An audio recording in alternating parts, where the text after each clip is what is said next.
In tonight's news edition, Syria's opposition leader rejects an invitation from Russia for peace talks, undermining international hopes that diplomacy can resurrect an end to the 21-month-old civil war.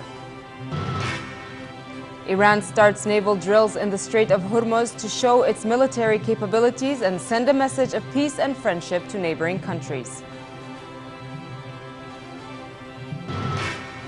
And 6,000 secret documents reveal Margaret Thatcher's political maneuvering during key events of 1982, especially the Falkland Island crisis.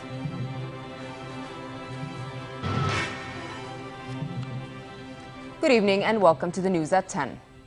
Several protests and sit-ins took place in different governorates across the kingdom today. Representatives of political parties as well as popular youth movements took to the streets calling for accelerated political and economic reforms. Participants also urged for an amendment of the parliamentary election law. And in Amman, following Friday prayers, a march took off from Al-Husseini Mosque, where participants called for justice and public freedoms, as well as continued fight against corruption.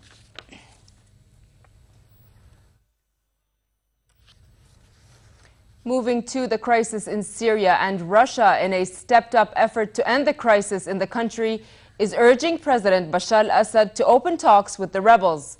Foreign Minister Sergei Lavrov said contact with the opposition was made through diplomats in Egypt and expressed readiness to conduct a meeting with opposition leader Ahmed Mu'izz al-Khatib. Lavrov made his comments after meeting with Egyptian Foreign Minister Mohammed Kamel Amr in Moscow. We actively encouraged, as we have been doing that for all these months. We encourage the Syrian leadership to make as concrete as possible its declared readiness for dialogue with the opposition, and to underline that they are open to discuss a wide variety of things in the framework of the Geneva Agreement reached in June 30th. But the Egyptian foreign minister took a firmer stance in support of a change in Syria, saying the current Syrian leadership had no future in the country. He said a transitional period is needed in order to overcome the Syrian crisis. We should look at the situation now in terms of the managed transitional period, which would lead to a creation of the transitional government and to the managed development of Syria on the democratic basis in the future. Therefore, our position is obvious, it's very clear. We believe that the current Syrian leadership will find it very difficult to find its place in the future power structure. Head of the Syrian opposition Mu'izz al-Khatib delivered an apparent snub and rejected the invitation from Russia for peace talks. Al-Khatib called on Russia to demand President Bashar al-Assad to step down as a main condition to any negotiations. He also called for a clear condemnation of the crimes committed by the Syrian regime. He added the opposition is ready for political talks with anyone, but it will not negotiate with the Assad regime. The Syrian National Coalition was formed in November and has been recognized as the legitimate ruler of Syria by Western powers, but has been criticized by Moscow. Meanwhile, UN mediator Lakhdar Brahimi arrives in Russia tomorrow to discuss with Russian officials the results of his negotiations with Syrian President Bashar al-Assad and his opponents. Brahimi completed a 5-day trip to Damascus yesterday, during which he called for political change to end the bloodshed in Syria. He said in Damascus yesterday that a transitional government must include all the powers of the state. Russia says it is behind the efforts of Lakhdar Brahimi, but his peace plan, the only internationally recognized diplomat negotiation track, has been foundering over the question of whether the transitional body would include Assad or his allies. On the ground, fighting between government forces and rebels continues despite the intensified diplomatic efforts to end the crisis. Social media websites today carried videos showing government air attacks on suburbs of the capital. One internet video clip shows a Syrian fighter jet flying over Mu'addamat al-Sham, an area of Damascus's eastern suburb of Ghouta, while the sound of an anti-aircraft fire is heard in the background. Other clips are said to show the immediate aftermath of an aerial strike on the Damascus suburb of Kafr Batna. Videos also showed protesters marching and chanting, reportedly in Erbil suburb, also of the capital. The Syrian Observatory for Human Rights estimates that more than 44,000 Syrians have been killed since the start of the revolt.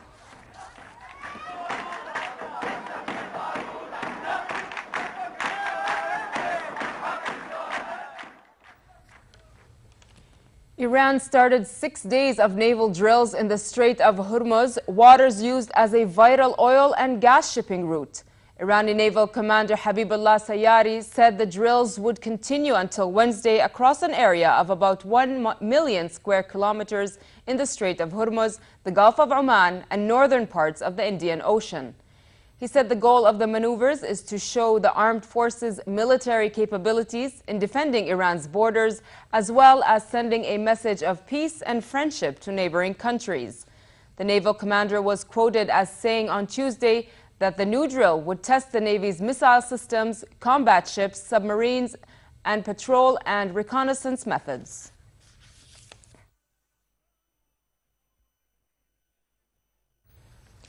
Newly declassified files from 1982 reveal a crack in former British Prime Minister Margaret Thatcher's infamous wall. Dubbed the Iron Lady for her cool demeanor and nerves of steel under pressure, the files reveal something totally different. Included in the 6,000 secret documents is a letter Thatcher wrote to then U.S. President Ronald Reagan, revealing the pressure she was under when Argentina invaded the remote Falkland Islands, triggering the 10-week war. We get more on the secret files in this Reuters report. Their famously special relationship defined a decade. Former UK Prime Minister Margaret Thatcher, the tough-talking grocer's daughter from Grantham, and US President Ronald Reagan, the smooth California movie star turned politician. Newly declassified files from the UK's 1982 archives offer fresh glimpses into their sometimes strained partnership at a time when Britain was waging war with Argentina over the Falkland Islands, or Las Malvinas. In this letter, Thatcher, nicknamed the Iron Lady at home, tells Reagan, "You are the only person who will understand what I am trying to say." Elsewhere, she stresses their special relationship as she requests Reagan's help, signing off with warm personal regards. But in other documents, she describes the famously uncomplicated Reagan as vague and knowing much less than he seems to. The files provide particular insight into the first and only female British Prime Minister's feelings as the country went to war. Despite losing several warships, the British eventually reclaimed the South Atlantic Islands 74 days later, with help from the United States, which the US insisted remained secret, according to a letter in the files. Marked secret and confidential, the 6,000 files also lift the curtain on Thatcher's political manoeuvring during other key events of 1982, including the Iran-Iraq War and the Israeli invasion of Lebanon. And finally, the former Italian Prime Minister Silvio Berlusconi will be paying a good price for the extramarital affairs his ex-wife has accused him of having. Berlusconi has agreed to pay his estranged wife, Veronica Lorio, 100,000 euros a day, yes, a day, as part of a divorce settlement. Italy's Corriere della Sera reported today that the 36 million euro a year settlement, reached after 3 years of negotiations, was filed with a court in Milan around Christmas. Lario, a former actor, was married to Berlusconi for more than 22 years before asking for a divorce from the billionaire. News of the settlement comes shortly after Berlusconi's return to frontline politics to lead the center-right campaign ahead of an election in February.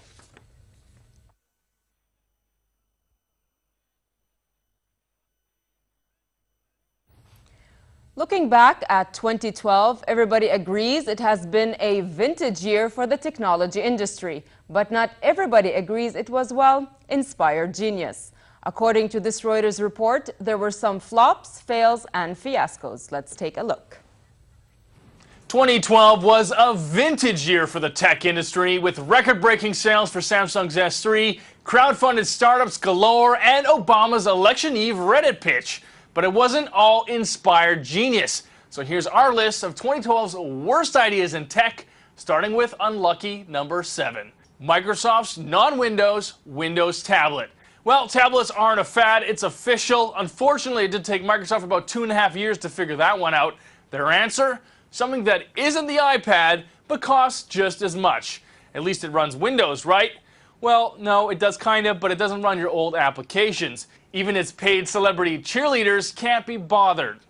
Number 6, shutting down Mega Upload. Now, everybody loves a good police raid, especially when it involves luxury cars, a super mansion, and a German 6'6" file-sharing tycoon. But the joint Kiwi-Fed action didn't only destroy some innocent users' data, most of the police work behind it has since been deemed illegal.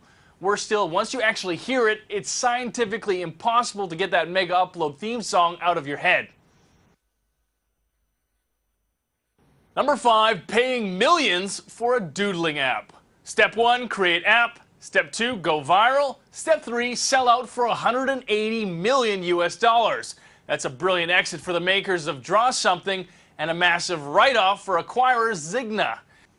Number 4, ditching Apple Maps. Well, if you can't beat them, delete them. That was a decision from Cupertino when it dropped the bomb, eliminating Google Maps from its iPhone and iPad. The response? An online apocalypse. Reading the Twitter feed was like going through the 5 stages of grief. Number 3, the UN internet takeover. Hey, I've got an idea for you. Let's take the internet, you know, the ultimate tool of free dissemination, and let's give the keys to the governments of Russia, Saudi Arabia, and China. Apologies if I'm offending anybody with this, but that's like asking a dingo to babysit your toddler. Luckily, this little gem of an idea didn't get too far off the runway before the internet drones of freedom shot it down. Number 2, Samsung's billion-dollar legal bill. So you're saying that we need to pay $1 billion for making rectangle-shaped phones. For a claim like that, Apple should have probably been laughed out of the courtroom. But Samsung's lawyers stuffed this one up. They didn't properly vet the jurist who would become foreman. You know, the guy who later said he wanted to send a message to the Korean firm.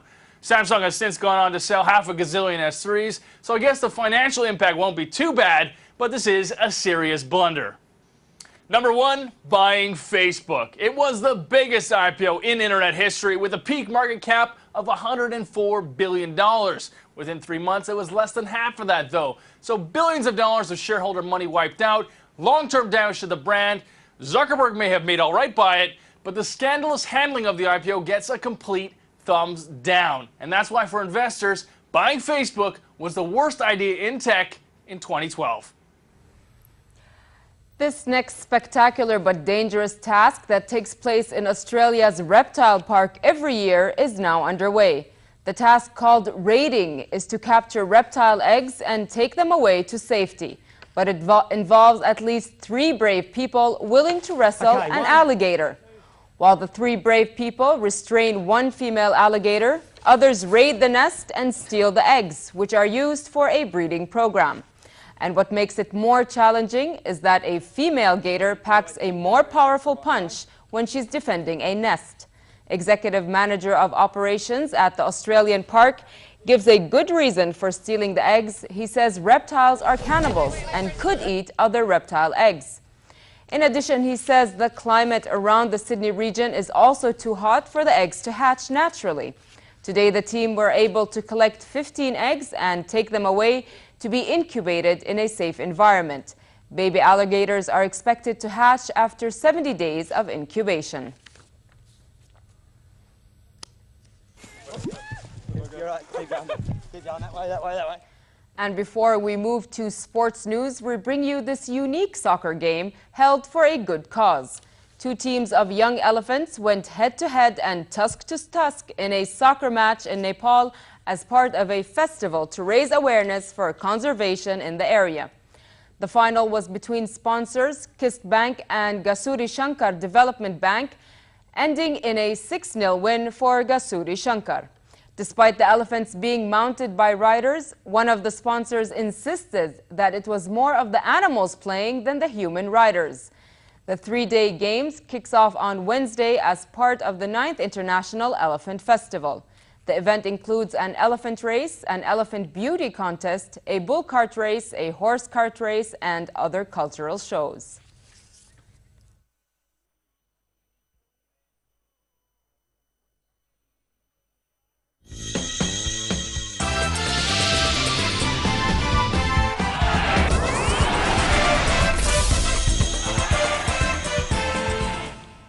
World number one Novak Djokovic eased past David Ferrer of Spain in straight sets today, advancing to the final of the Mubaddala World Tennis Championship in Abu Dhabi. The Serb defeated the world number 5, 6-love, 6-3 in his first match of the new season to reach the final of the exhibition tournament. The Australian Open champion overpowered Ferrer to take the first set in 27 minutes.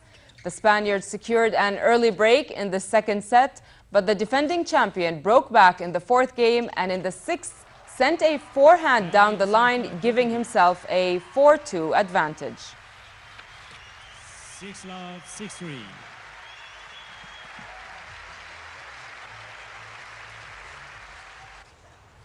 With his win, Djokovic booked his place in tomorrow's final, where he'll face Nicolas Almagro of Spain. The Spaniard, who is 11th in the world ranking, came back from a set down to defeat Janko Tipsarevic 2-6, 7-6, 6-2 in the exhibition tournament semifinals.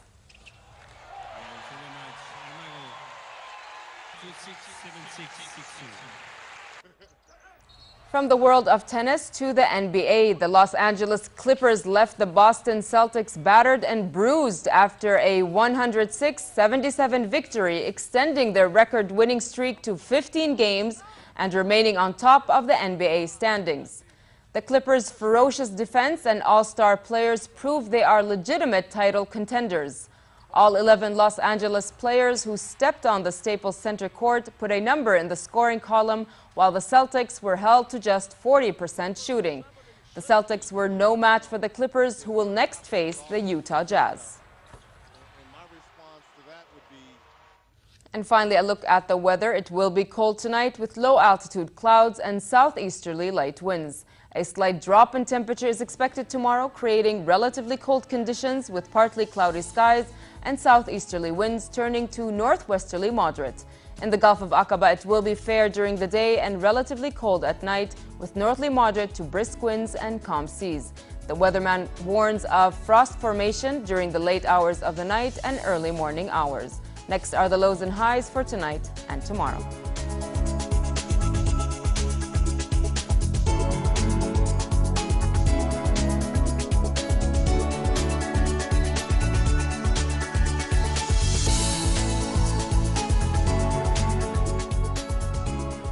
To end the news, here's a reminder of our top stories. Syria's opposition leader rejects an invitation from Russia for peace talks, undermining international hopes that diplomacy can be resurrected to end the 21-month-old civil war. Iran starts naval drills in the Strait of Hormuz to show its military capabilities and send a message of peace and friendship to neighboring countries. And 6,000 secret documents reveal Margaret Thatcher's political maneuvering during a key event of 1982, especially the Falkland Island crisis.